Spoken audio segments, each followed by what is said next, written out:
Huron global 500 में 20 भारतीय कंपनियों को शामिल। 2022 में Huron global 500 2022 Huron global 500 Huron research institute 9 दिसंबर 2022 को एप्पल के शीर्ष स्थल कंपनी है। हुरोन रिसर्च इंस्टीट्यूट द्वारा विश्व में 500 से अधिक मूल्यवान और गैर राज्य नियंत्रित कंपनियों की सूची में 2022 हुरोन ग्लोबल 500 शीर्षक से जारी की है।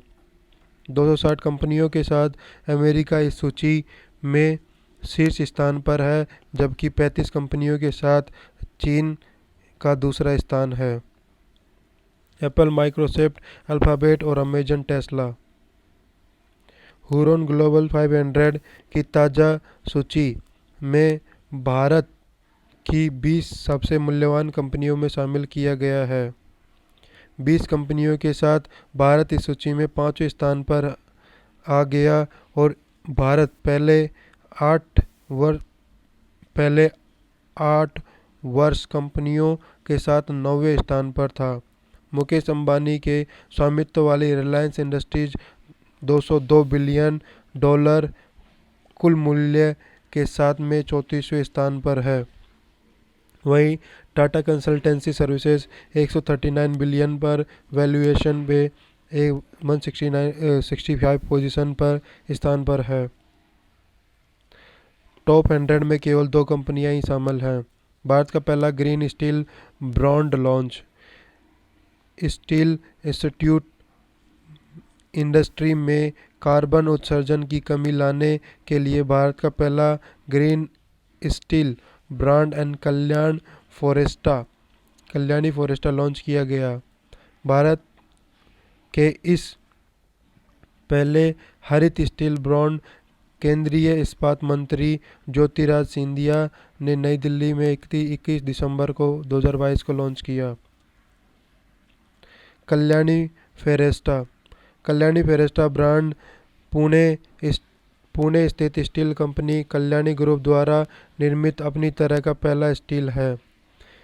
यह पर्यावरण शून्य कार्बन फुटप्रिंटिंग लाने के लिए नवीकरणीय ऊर्जा संसाधनों को उपयोग करके निर्मित किया गया जीवाश्म ईंधन के उपयोग के बिना निर्मित ग्रीन स्टील कहलाता है। ग्रीन स्टील निर्माण की इस विधि में कोयले से चलने वाले संयंत्रों पारंपरिक कार्बन ग्रहण के स्थान पर कम कार्बन ऊर्जा स्रोतों यथा हाइड्रोजन और कोयला गैसीकरण या बिजली के उपयोग किया जा सकता है। आरबीआई ने रेपो रेट 0.35% की वृद्धि। भारतीय रिजर्व बैंक ने महंगाई के दबाव देखते हुए एक बार रेपो रेट 0.35% वृद्धि कर दी है।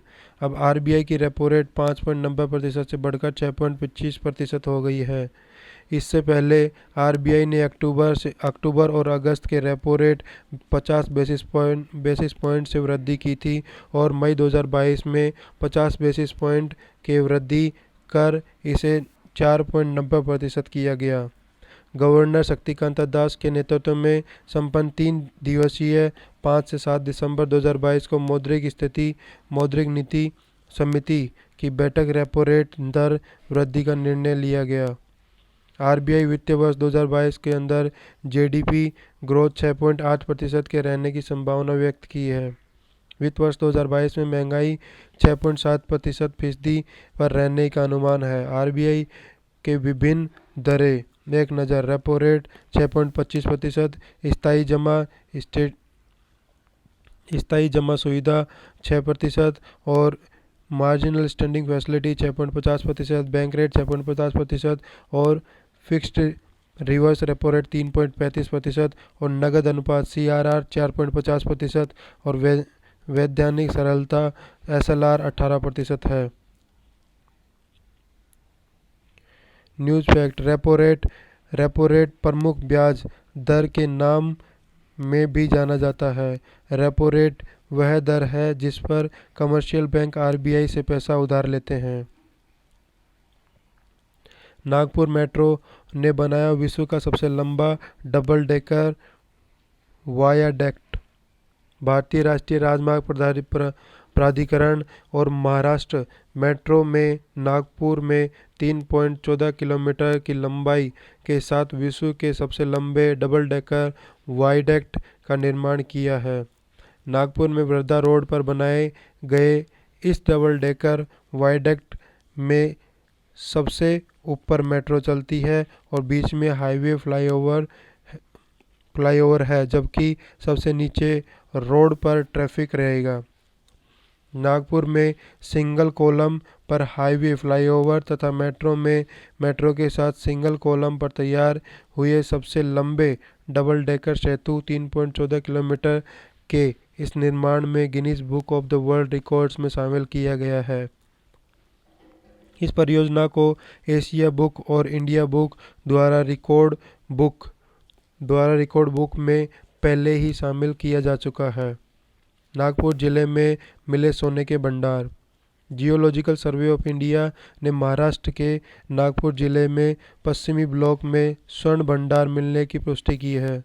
पश्चिम ब्लॉक को खोजे गए इस स्वर्ण भंडार का दायरा परसोडी, किटाली और मरुपारा भंडारा जिले के भीमसेन पहाड़ तक फैला है। जीएसआई ने परसोडी के भिवापुर क्षेत्र में सोने का बड़ा भंडार होने की संभावना व्यक्त की है। इससे पहले राज्य के चंद्रपुर जिले में मिंजरी और बामणी में खुले और सिंधु दुर्ग जिले में 2 जगह पर भूगर्भ का स्वर्ण भंडार का खुलासा किया गया है। विश्व बैंक ने भारत की जीडीपी वृद्धि दर अनुमान बढ़ाया। विश्व बैंक चालू वित्त वर्ष 2022-23 के लिए भारत का सकल घरेलू उत्पाद की वृद्धि का अनुमान 6.5% से बढ़कर 6.9% तक कर दिया गया है। विश्व बैंक की ओर से उक्त अनुमान 6 दिसंबर 2022 को भारत से संबंधित अपडेट व्यक्त किया है। विश्व बैंक ने इसके पहले अक्टूबर में चालू वित्त वर्ष में आर्थिक वृद्धि दर का अनुमान 7.5% से घटाकर 6.5% कर दिया था। इससे 0.4% की वृद्धि की है। वहीं एशियाई बैंक एडीबी 2022-23 के लिए भारत की आर्थिक वृद्धि दर का अनुमान 7% से अपरिवर्तित रखा है। फिच का अनुमान रेटिंग एजेंसी फिच के चालू वित्त वर्ष के भारत की आर्थिक वृद्धि दर अनुमान 7% यथावत रखा है। रूस बना भारत का सबसे बड़ा तेल आपूर्तिकर्ता। इराक पीछे छोड़ भारत का रूस अब सबसे बड़ा तेल आपूर्तिकर्ता देश बन गया है। रूस से भारत तेल आयात नवंबर 2022 को 5वें महीने में 9,08,000 बैरल प्रतिदिन बीडीपी हो गया है। नवंबर 2022 में 40 लाख बीडीपी तेल की कुल आयात रूसी तेल की हिस्सेदारी लगभग 23% थी। इसके साथ इराक से भारत को तेल आयात सितंबर 2020 के बाद सबसे कम हो गया है।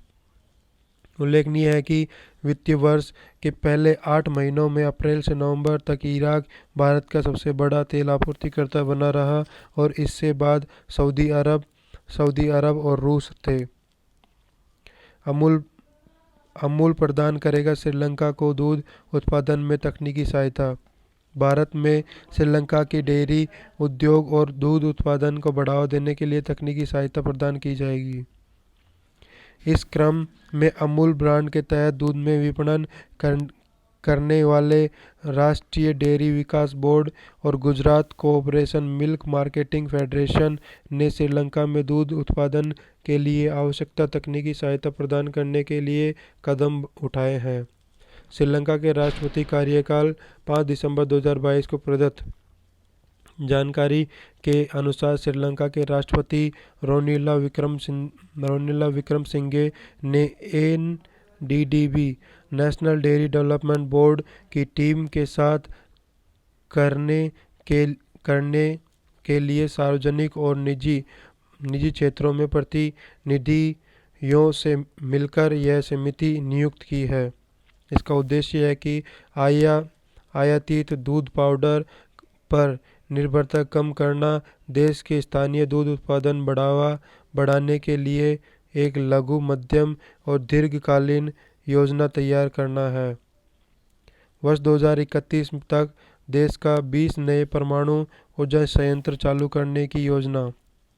भारत सरकार ने 2031 तक 20 नए परमाणु संयंत्रों को चालू रखने के लिए योजना बनाई है, जिनकी बिजली उत्पादन क्षमता लगभग 15,000 मेगावाट की वृद्धि होगी। उपयुक्त जानकारी केंद्रीय जितेंद्र सिंह लोकसभा एक लिखित उत्तर के रूप में 14 दिसंबर 2022 को दी। इन 20 क्लियर पावर प्लांट्स में से पहला वर्ष 2023 और 700 मेगावाट कार पार गुजरात में चालू हो सकता है। यहाँ पहले ही 3 परमाणु ऊर्जा उत्पादन इकाइयाँ चालू हैं। कलपक्कम में 500 मेगावाट के प्रोटोटाइप फायर ब्रिगेड रिएक्टर 2024 को चालू होने की संभावना है। वर्ष 2025 में कुंडनकुलम में 1000 मेगावाट की 2 इकाइयाँ चालू करने के लिए कुंडनकुलम में 1000 मेगावाट की अन्य 2 इकाइयाँ वर्ष 2027 तक पूरा होने की संभावना है। रावतवाड़ा राजस्थान में 700 मेगावाट की 2 इकाइयाँ 2026 तक पूरा होने की संभावना है। हरियाणा के गोरखपुर में 700 मेगावाट तक 2029 तक पूरा हो सकती हैं। पंजीकृत भौगोलिक संकेतक कुल संख्या 432 हुई।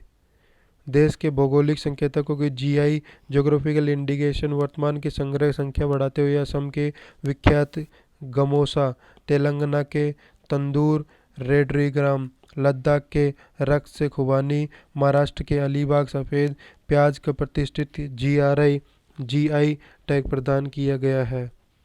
इसी साथ में विविध संस्कृतियों वाले देश के पंजीकृत भौगोलिक संकेतकों जीआई टैग की संख्या बढ़कर 432 तक पहुंच गई है। जीआई की अधिकतम संख्या वाले शीर्ष 5 राज्य हैं कर्नाटक, तमिलनाडु, उत्तर प्रदेश, कर्नाटक और केरल। कर्नाटक, तमिलनाडु, उत्तर प्रदेश, कर्नाटक और केरल। देश का सबसे बड़ा व्यावसायिक जेट टर्मिनल कोच्चि में। देश का सबसे बड़ा व्यावसायिक जेट टर्मिनल कोच्चि अंतर्राष्ट्रीय हवाई अड्डे पर शुरू हो गया है। केरल के मुख्यमंत्री पिनाराई विजयन और कोचीन के अंतर्राष्ट्रीय हवाई अड्डे देश के पहले चार्टर्ड गेटवे और व्यावसायिक जेट टर्मिनल उद्घाटन 10 दिसंबर 2022 को किया। इसी के साथ कोचीन हवाई अड्डे निजी जेट टर्मिनल संचालित करना देश का चौथा हवाई अड्डा बना गया है। 40,000 वर्ग फुट क्षेत्र में बना देश का सबसे बड़ा व्यावसायिक जेट टर्मिनल 40 करोड़ की लागत से बना है। यह अंतर्राष्ट्रीय घरेलू जेट सेवाओं के एक साथ संचालित करने के रूप में कार्य करेगा। तेलंगाना की राजधानी हैदराबाद के बेगम पेट क्षेत्र में ऐसा एटीएस शुरू किया गया है जिससे सोने के सिक्के निकालने जा सकते हैं। यह देश का पहला सोने का सिक्का देने वाला एटीएम है। हैदराबाद में स्थित गोल्ड सिक्का प्राइवेट लिमिटेड द्वारा लगाए गए और इस एटीएम में रखे गए सोने के सिक्के 24 कैरेट के हैं।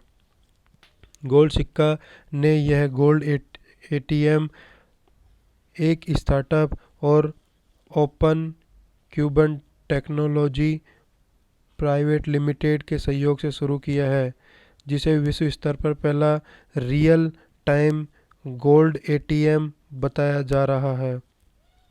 एटीएम 0.5 ग्राम से 100 ग्राम तक सोने के सिक्के निकाले जा सकते हैं। यहाँ सोने गोल्ड रियल टाइम कीमत स्क्रीन पर दिखती रहती है। अमृत भारत स्टेशन योजना। अमृत भारत स्टेशन योजना के अंतर्गत स्टेशनों को आधुनिक बनाने के लिए नीति तैयार की है। इस योजना के अंदर दूरगामी दृष्टिकोण के साथ स्टेशनों के निरंतर विकास की परिकल्पना की गई है। इसके तहत नई सुविधाओं के साथ साथ मौजूदा सुविधाओं को भी उन्नत किया जाएगा।